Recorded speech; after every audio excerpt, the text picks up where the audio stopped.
the relationship between the organism and the environment is transactional. The environment grows the organism, and in turn the organism creates the environment.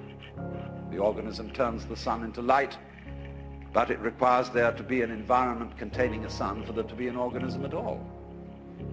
And the answer to it is simply they're all one process. It isn't that organisms by chance came into this world. Put it rather that this world is the sort of environment which grows organisms. It was that way from the beginning. Just in the same way, the organisms may in time have arrived in the scene or out of the scene later than the beginning of the scene. But from the moment it went bang in the beginning, that's the way it started. Organisms like us sitting here, were involved in it.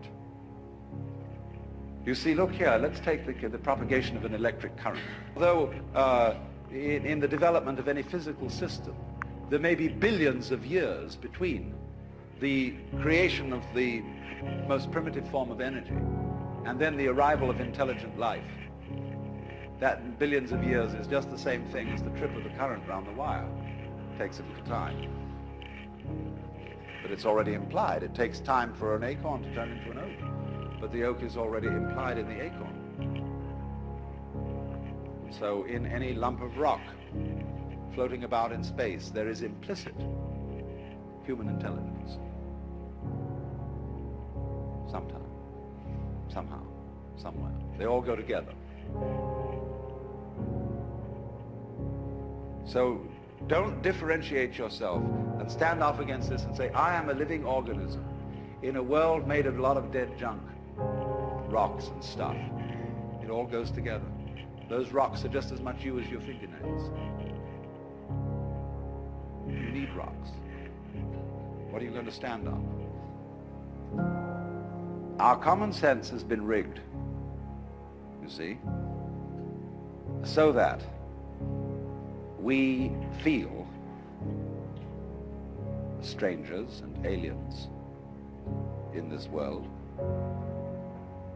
And this is terribly plausible, simply because it's what we're used to. That's the only reason.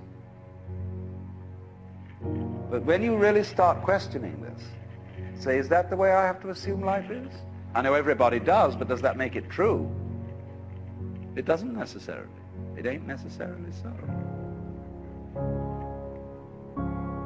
And so then as you question this basic assumption that underlies our culture, you find you get a new kind of common sense. It becomes absolutely obvious to you that you are continuous with the universe.